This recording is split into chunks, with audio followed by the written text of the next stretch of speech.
In a shocking revelation, I recently discovered that my mother-in-law had gone behind my back and changed my baby's name. To make matters worse, she forged official documents and altered my child's identity without consulting me. This is not something I expected, and when I found out, I was filled with disbelief and anger.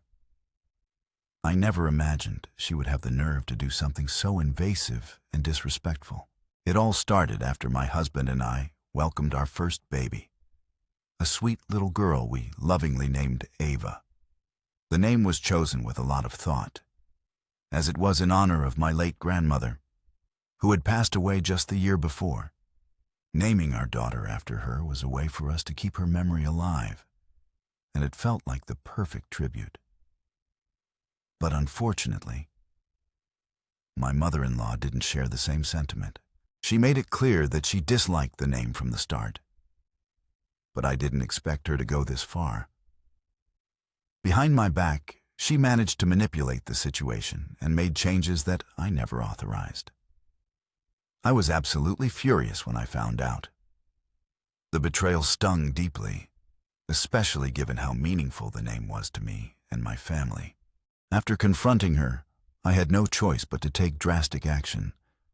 I severed ties with her completely, cutting her out of our lives. The trust was broken, and I couldn't let this go. I'll never forget how it felt to be betrayed like that. And it was a decision I had to make for the sake of my family and my peace of mind. From the moment we shared the name we had chosen for our daughter, she immediately criticized it. She said it sounded outdated and urged us to pick something more contemporary. At first, I dismissed her comments, assuming they were just typical complaints from a mother-in-law. However, I soon realized that she had more than just an opinion. She had an agenda. The first few weeks with baby Lily were filled with joy. I was settling into motherhood. Even though my mother-in-law's constant remarks on everything, from the baby's food to the clothes she wore, made things challenging. Still, I tried to stay patient and calm, though I could feel the tension building each time she visited. My husband, ever the peacemaker, reassured me that his mom only meant well. He suggested I just ignore her and focus on the positives. But every interaction with her made me feel more and more frustrated, and it was difficult to just let go. It wasn't just the name, it was everything. She seemed to have something to say about every decision we made. Yet, I kept telling myself to breathe and not let her comments affect me. Then one day, everything changed. We were eagerly waiting for Lily's birth certificate to arrive in the mail. When it finally did, I opened it with excitement, eager to see her name officially recorded. However, what I saw left me speechless. When I opened the envelope, my breath caught in my chest. The name on the official document wasn't the one I had expected. It wasn't Ava. For a moment, I thought it was just an error. Surely the hospital had mixed something up. But upon a second look, the name was unmistakable. My daughter's name was now Sophia, a name my mother-in-law had always adored and suggested during my pregnancy. A cold shiver ran down my spine. How could this happen? We had never agreed to such a change. My husband, just as stunned as I was, joined me in calling around desperately to understand what had gone wrong. In our search for answers, we learned that someone had actually requested the change. Initially, we thought it was just a mistake or mix-up in the system. But after making several frantic calls to the office that handled vital records, we uncovered something much worse. It turned out that my mother-in-law had somehow forged the necessary documents, impersonated me, and successfully manipulated the system to make it appear as if we had approved the change. This revelation left me reeling. How could she have done something like this? She had crossed a line, one that I could never have imagined.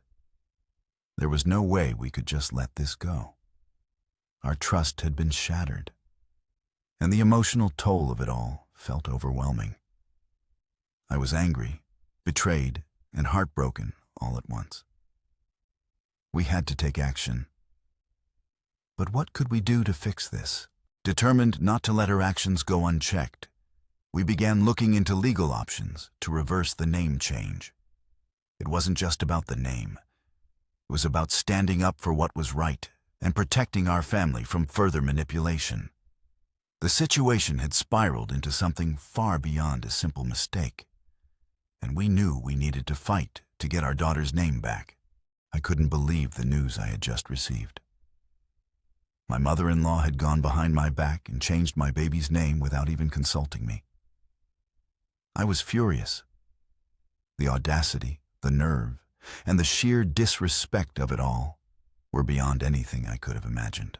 How could anyone think they had the right to do something so personal, so important, without asking? It was beyond comprehension. Naturally, we confronted her right away. I called her up, barely holding back my anger, demanding an explanation. At first, she acted clueless, pretending not to understand what I was talking about. But once I revealed that we had evidence, she finally confessed. She said it was for the baby's good. Sophia is a much better name than Eva, she claimed, as though it was a simple matter of taste. Eva sounds old-fashioned.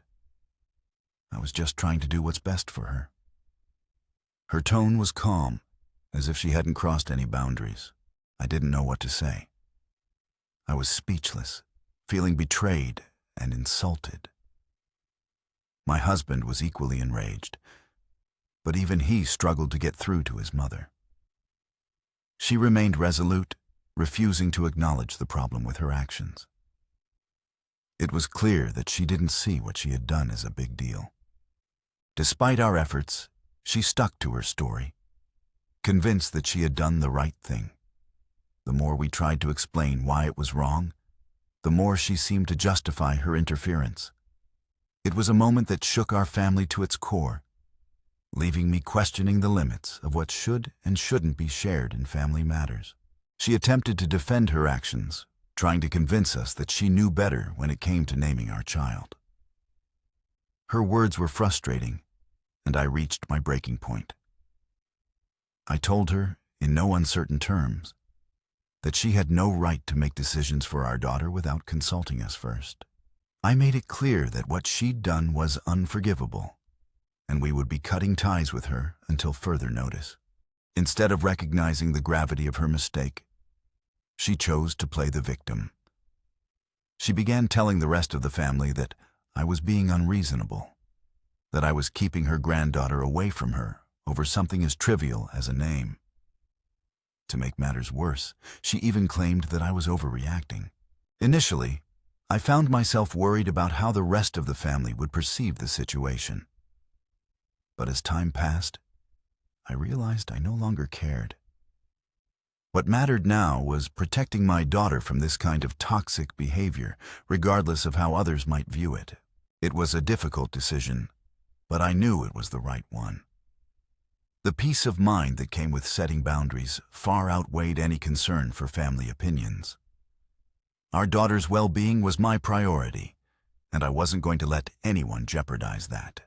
I had reached a breaking point and realized I had to protect my child's future, even if it meant severing ties with family. I made the difficult decision to completely cut off my mother-in-law. The first step was to seek legal help to untangle the mess she had caused.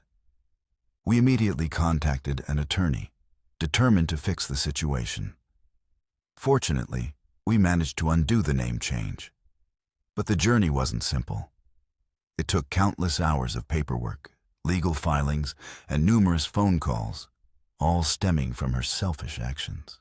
During this time, I was shocked to hear that other relatives supported my mother-in-law's behavior. They labeled me as overly dramatic, claiming I was going too far by distancing myself from her. But I refused to be swayed. No one was going to make me feel guilty for defending my daughter's rights. My mother-in-law had overstepped, and I couldn't just let that slide.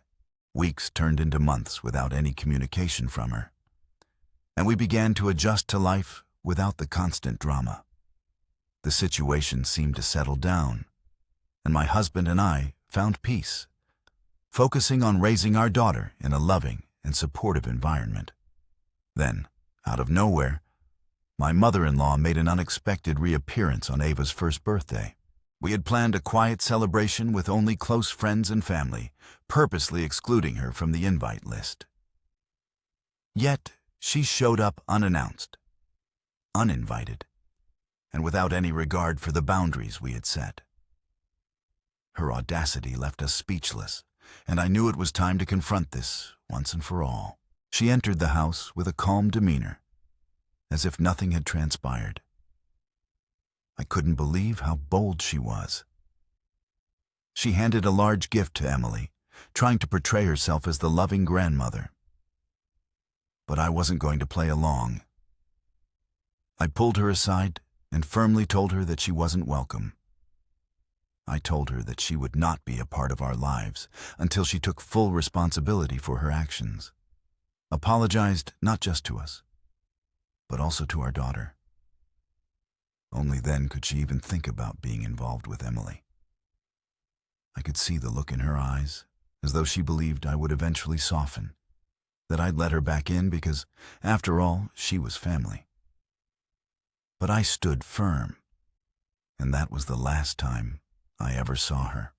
It's been almost a year since I made the decision to distance myself from my mother-in-law. And honestly, it's been the best choice I could have made. My partner and I have been able to create a peaceful, harmonious environment without her constant disruptions. Our daughter is growing up surrounded by love, care, and stability. She's flourishing with the freedom to be herself, without any negativity influencing her.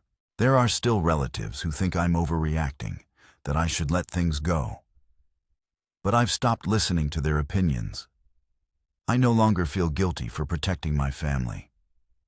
The peace we've found is worth more than trying to appease everyone else.